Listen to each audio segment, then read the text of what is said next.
सब यूट्यूबर्स आपको ये तो बता देंगे कि ओला की बुकिंग कैसे करें, कितने हैं प्री बुकिंग चार्जेस, कैसे पेमेंट करें और भी कुछ कॉमन क्वेश्चंस। पर किसी ने अभी तक road tax, registration fees, licence, payment problem, pin code, customer care के बारे में बात ही नहीं करी। पर गाइज अब नो मोर सर्च, क्योंकि आज मैं लेकर आया हूं आपके सामने FAQ विद शिवांश अग्रवाल। सो स्वागत है आपका। इस वीडियो में मैं आपके सारे क्वेश्चंस का जवाब दूंगा और पूरी कोशिश करूंगा कि आपके सारे डाउट्स क्लियर हो जाएं। सो जुड़े रहिए हमारे संग एंड तक।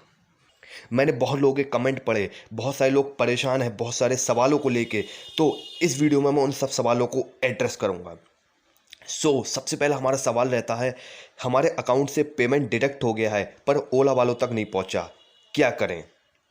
ये सवाल लगभग हर लोगों का था। लोग सोच रहे थे कि उनका पैसा डूब गया, ये एक स्कैम था, पर ऐसा कुछ नहीं है। अगर आपका पेमेंट अनसक्सेसफुल हुआ है तो आपको विद इन 7 डेज इसका रिफंड मिल जाएगा क्रेडिट या डेबिट कार्ड में। मतलब जिससे आपने पेमेंट करा है, अगर आपने क्रेडिट कार्ड से कराया तो आपका पेमेंट क्रेडिट कार्ड में आ जाएगा, डेबिट कार्ड से कराया तो डेबिट कार्ड में आ जाएगा विद इन 7 वर्किंग डेज।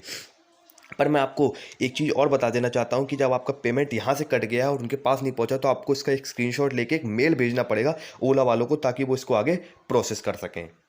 फिर जो नेक्स्ट क्वेश्चन आता है वो आता है कि अगर हम टेस्ट राइड से सेटिस्फाई नहीं है तो क्या हम स्कूटर को रिटर्न कर सकते हैं? हाँ जी, आप बिल्कुल रिटर्न कर सकते हैं, बट ये रिटर्न आपको डिलीवरी डेट से कुछ दिन पहले करना होगा। मतलब अगर आपको डिलीवरी डेट जो है जनवरी 7 की मिली है तो लगभग 3 या 4 दिन पहले जो है आपको इसको क्लेम, मतलब आपको इसको रजिस्टर करना पड़ेगा रिटर्न के लिए। क्योंकि अगर स्कूटर जो है आपके एड्रेस के लिए ओला फैक्ट्री से डिस्पैच हो गया तो ये वापस नहीं हो पाएगा। तो मतलब डिस्पैच से पहले पहले आपको जो है इसको रिटर्न का रजिस्ट्रेशन लगाना पड़ेगा, इसलिए डिलीवरी डेट पे ध्यान दें। और हाँ, आपके 20,000 रुपये भी वापस आ जाएंगे। फिर जो नेक्स्ट क्वेश्चन आता है कि हमारे स्टेट में रोड टैक्स फ्री है तो ये हमारे पेमेंट में क्यों ऐड हो रहा है? ये सवाल मेरे भी दिमाग में बहुत देर घूमता रहा। मैंने इस पर बहुत रिसर्च करी तो मैंने ये देखा कि ये इस पर जो है अभी ओला वालों ने ऑफिशियली कुछ क्लियर नहीं किया है, पर कुछ सोर्स की माने तो ये चार्जेस जो है फाइनल पेमेंट तक हट जाएंगे। मतलब अगर आप अभी आपने इनिशियल पेमेंट किया है 20,000 रुपये का, तो जब आप फाइनल पेमेंट करने जाएंगे तो ये जो रोड टैक्स है उस समय जो होता है ये आपके पेमेंट में से हट जाएगा। देखते हैं कि ऐसा होता है या नहीं। फिर एक भाई ने कमेंट किया था जो मुझे क्वेश्चन बहुत अच्छा लगा कि I do not have a licence, shall I purchase it now और आफ्टर। मतलब उनके कहने का मतलब था कि मेरे पास अभी लाइसेंस नहीं है, 2 या 3 महीने बाद मेरे पास लाइसेंस आएगा तो मुझे उस समय परचेज करना चाहिए।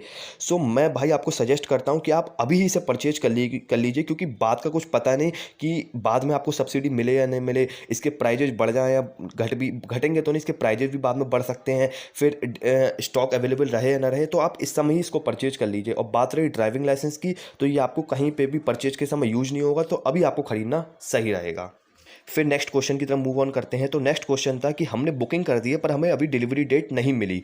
गाइज आपको कम से कम 72 आवर्स का वेट करना पड़ेगा। बुकिंग करने के बाद आपको आपकी ईमेल पे एक डिलीवरी डेट मिल जाएगी with in 72 hours. Have a patience. फिर कुछ लोग कह रहे थे कि हमने बुकिंग कर दी है 15 से 20 जुलाई वाले स्लॉट में हमने रिजर्वेशन करी थी, 20 जुलाई के बाद में रिजर्वेशन करी थी, तो उसकी डिलीवरी कब शुरू होगी और हमें कब मिलेगी? तो जो ओला की ऑफिशियली डिलीवरी है वो 21 अक्टूबर से स्टार्ट हो पाएगी। तो जिन्होंने 15 से 20 जुलाई के बीच में रिजर्वेशन कराया था उन्हें अक्टूबर या नवंबर में डिलीवरी मिल जानी चाहिए, और जिन्होंने 20 जुलाई के बाद कराया था उन्हें दिसंबर या जनवरी में मिल जानी चाहिए। आपको वेट तो करना पड़ेगा। फिर कुछ लोग जो होता है परचेज करते समय बहुत ज़्यादा कन्फ्यूजन में थे कि हमें किस जगह का पिन कोड डालें, मतलब कि हम जहाँ पे रहते हैं उस जगह का पिन कोड डालें या जहाँ पे हमें डिलीवरी चाहिए उस जगह का पिन कोड। तो ये भी बहुत अच्छा सवाल था, तो मैं आपको क्लियर कर देना चाहता हूँ कि आपको उस जगह का पिन कोड डालना है जहाँ पे आपको डिलीवरी चाहिए। आप कहाँ रहते हैं, आपका रेजिडेंस कहाँ है, उसके पिन कोड से कोई मतलब नहीं है। फिर अगला सवाल आता है कि कौन कौन से डॉक्यूमेंट्स हमें रिक्वायर पड़ेंगे as a proof of address. तो डॉक्यूमेंट्स के कुछ नाम बता देता हूँ, जैसे Aadhaar card, voter ID, India passport, electricity bill और लीगल एफिडेविट। ये जो डॉक्यूमेंट्स हैं आपको प्रूफ ऑफ एड्रेस की तरह दिखाने पड़ेंगे। अगर आप रजिस्ट्रेशन करा रहे हैं या परचेज कर रहे हैं तो इन डॉक्यूमेंट्स को जरूर संग में लेके बैठें। अब हम मूव करते हैं लास्ट क्वेश्चन से, जो लास्ट क्वेश्चन की तरफ, पर वो बहुत ज़्यादा इंपॉर्टेंट क्वेश्चन है कि हम कस्टमर केयर वालों से कैसे कॉन्टैक्ट करें। गाइस अगर आप कस्टमर केयर वालों से चैट करना चाहते हैं, कॉल करना चाहते हैं, तो एक डिस्क्रिप्शन बॉक्स में मैंने लिंक दे रखी है, आप सिंपली उस पर क्लिक करिए। अगर हम लिंक को ओपन करते हैं तो हमारे सामने कुछ इस तरीके का इंटरफेस आता है खुल के। तो यहाँ पे सिंपली कस्टमर सपोर्ट पे क्लिक करिए। तो यहाँ पे आप जैसे क्लिक करेंगे तो यहाँ पे आपके सामने लोडिंग हो रही है, कुछ ऑप्शंस खुलेंगे जैसे please choose from the following query. जैसे अगर आपकी क्वेरी इसमें से कुछ है तो आप क्लिक कर दीजिए। जैसे आपको रिजर्वेशन इन परचेज पे कुछ करना है तो इस तरीके से आ गए ऑप्शंस। ये एक तरीके से आप सिंपली चैट कर सकते हैं रिजर्वेशन से कुछ अगर रिलेटेड कुछ आपको बात पूछनी है तो ये आपके सामने आ जाएगा। फिर जैसे अगर आपको सपोज करिए कॉल करना है, उनसे बात करना चाहते हैं आप, तो आप सिंपली कॉल वाले ऑप्शन पे करिए, यहाँ पे आप क्लिक कर दीजिए। फिर ये आपसे कुछ डिटेल्स मांगेंगे। जैसे सबसे पहले आप अपना नाम भर दीजिए यहाँ पे। जैसा कि आप देख सकते हैं मैंने फिल कर दिया। उसके बाद आप करिए नेक्स्ट। फिर यहाँ पे आपकी ईमेल आईडी, फिर ये ईमेल आईडी मैंने यहाँ पे फुलफिल कर दी। उसके बाद आपकी इंडिया कंट्री है, ये आप रहने दीजिए इसे। फिर यहाँ पे आपको जो नंबर डालना है आप उसको टाइप कर दीजिए। फिर नंबर को मैंने टाइप कर दिया। फिर मैं सेंड पे दबाता हूँ। You will receive a call back soon. तो आप देख सकते हैं कंपनी वाले आपको थोड़ी देर बाद फिर कॉल करेंगे, जहाँ पे आप अपने सारे डाउट्स को क्लियर कर सकते हैं। सो गाइज, अब हम यहाँ एंड करते हैं FAQ with Shivansh Agarwal. I hope आपके सारे डाउट क्लियर हो गए हों। इन केस आपका अब भी कोई सवाल रह गया हो तो आप मुझे कमेंट करके बताइए। मैं FAQ with Shivansh Agarwal part 2 जरूर बनाऊंगा। तब तक के लिए प्लीज़ चैनल को सब्सक्राइब करिए ताकि हम हमसे जुड़े रहें। जय हिंद गाइज।